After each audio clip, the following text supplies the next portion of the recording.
UP की जिन अहम सीटों पर बीजेपी की हार हुई उनमें से एक सीट है फैजाबाद की।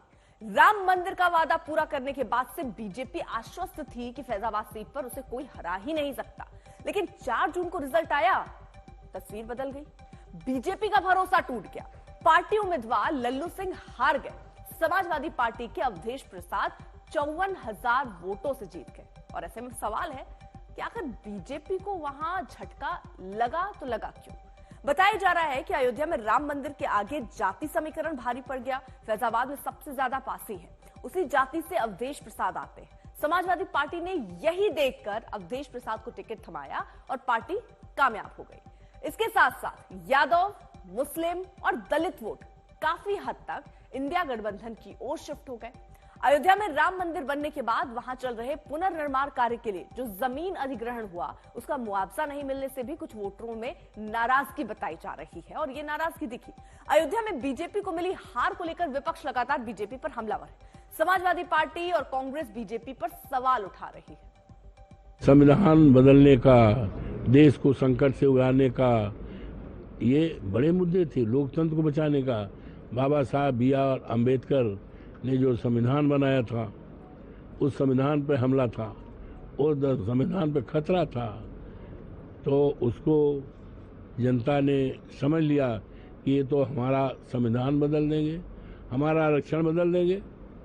तो उसके लिए मुद्दा तो जबरदस्त रहा है, मुद्दा रहा है, इनके फेलोवर का मुद्दा रहा, इनके निकम्मेपन का मुद्दा रहा। ये झूठी बात करना, आपने अयोध्या वासियों के साथ क्या अत्याचार अन्याय किया आपको मालूम है। वहाँ लोगों के घर मकान तोड़ दिए, औने पौने दाम पर लोगों से घर मकान मुआवजा भी नहीं दिया, जबरदस्ती ले लिया। ऐसे अत्याचार मत करिए। तो मैं समझता हूँ कि उसका खामियाजा इनको भुगतना पड़ा है। और जो बड़ी बड़ी बात इन्होंने कहा था कि भगवान राम को लेकर ये गए हैं, भगवान राम ने दिखा दिया कि आप लेकर नहीं, भगवान राम सदैव सबके दिल में हैं, सबके अंदर विराजमान हैं, उनका आशीर्वाद सबके ऊपर है। और जो बड़ी आप उस धार्मिक जो चीज़ों को आप राजनीतिक करना चाहते थे, जो अयोध्या से राजनीतिकरण करना चाहते थे, वो आपका राजनीतिकरण अयोध्या से वो नहीं चला। भगवान ने वो आपका वो राजनीतिकरण नहीं होने दिया। साल भर में दूसरी बार है जब अयोध्या की चर्चा घर घर में हो रही है। पहली बार 22 जनवरी को जब अयोध्या में रामलला की प्राण प्रतिष्ठा हुई, दूसरी बार 24 घंटे पहले जब लोकसभा में यहां बीजेपी को हार का सामना करना पड़ा। यूपी में हुए नुकसान की वजह से नरेंद्र मोदी सरकार इस बार गठबंधन के सहयोगियों के भरोसे है, लेकिन इससे भी बड़ा झटका बीजेपी को अयोध्या में हार से लगा है। भव्य राम मंदिर निर्माण, अभूतपूर्व विकास के बावजूद फैजाबाद सीट समाजवादी पार्टी जीत गई। पूर्व मंत्री, पूर्व विधायक और विधायक, पूर्व विधायक इसलिए बोल रहा हूं, सांसद बनने वाले हो।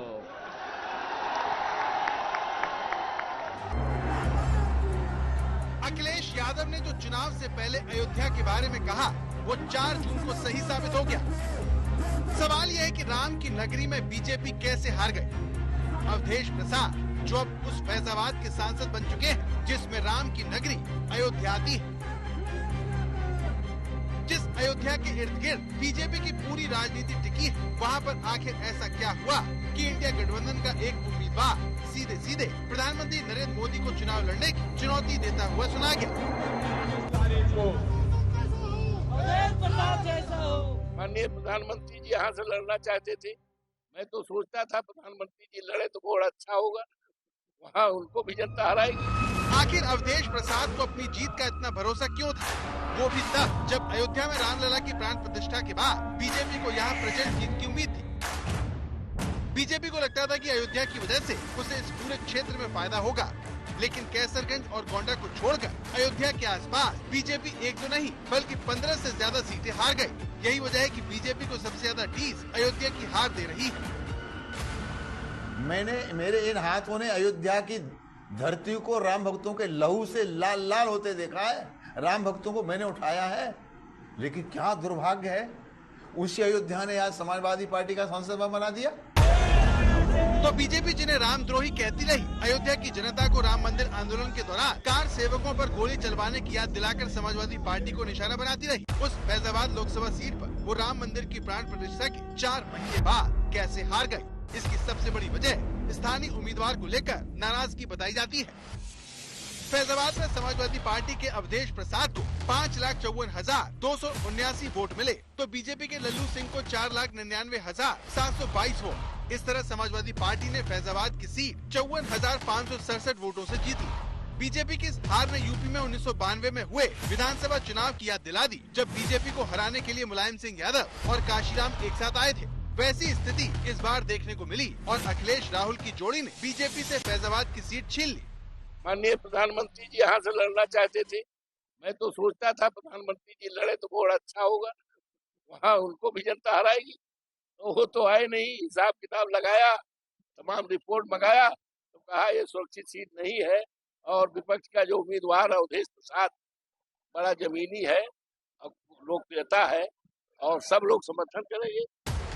2014 और 2019 में फैजाबाद लोकसभा सीट जीतने वाले लल्लू सिंह पर बीजेपी ने इस बार भी भरोसा जताया और तीसरी बार मैदान में उतारा।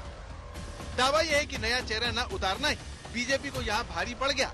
लल्लू सिंह के खिलाफ स्थानीय लोगों की नाराजगी का अंदाजा पार्टी नहीं लगा पाई। इसका नतीजा ये हुआ कि बीजेपी को अपनी प्रतिष्ठित सीट गंवानी पड़ी। भारतीय जनता पार्टी और दिनेश सिंह जैसे कार्यकर्ता के लिए गंभीर चिंतन का विषय है, इसमें कोई दो राय नहीं है। अगर जहां हम भगवान श्री राम का मंदिर भव्य मंदिर 500 वर्षों के बाद निर्माण कराते हैं और बड़े बड़े एयरपोर्ट और रेलवे स्टेशन बड़े विकास का निर्माण कराते हैं, तो कहीं न कहीं जो जनता के बीच में मैं पहली बार कह चुका हूं, भ्रम पैदा किया है। लल्लू सिंह ने चुनाव प्रचार के दौरान संविधान बदलने का बयान भी दिया था, जिस पर काफी बवाल हुआ। लल्लू सिंह ने बयान दिया था कि बीजेपी को संविधान बदलने के लिए 400 सीट चाहिए। फैजाबाद में 26% दलितों को शायद निराश नहीं आया और बीजेपी को इसका खामियाजा भुगतना पड़ा। सरकार तो 272 तो ही बन जाती है, लेकिन 272 की सरकार संविधान में संशोधन नहीं कर सकती। उसके लिए 2/3 बहुमत से अधिक सीट। बीजेपी ने लल्लू सिंह के बयान से हुए नुकसान को रोकने के लिए भरकस कोशिश की, लेकिन नतीजे बताते हैं कि वो नाकाम रहे। अयोध्या में बीजेपी की हार का दूसरा बड़ा कारण वहां जमीन अधिग्रहण को बताया जा रहा है। कई लोगों के घर दुकान तोड़े गए। दावा है कि कई लोगों को मुआवजा नहीं मिला। इसकी नाराजगी चुनाव परिणाम में साफ नजर आ रही है, जिसने विपक्ष को बीजेपी पर हमला करने का मौका दे दिया। जहाँ पे उन्होंने राम मंदिर प्रतिष्ठा किया, उसी लोकसभा क्षेत्र से बीजेपी की हार हुई। मैं तो इतना ही कहूंगा, प्रभु राम आया तो इंसाफ आया।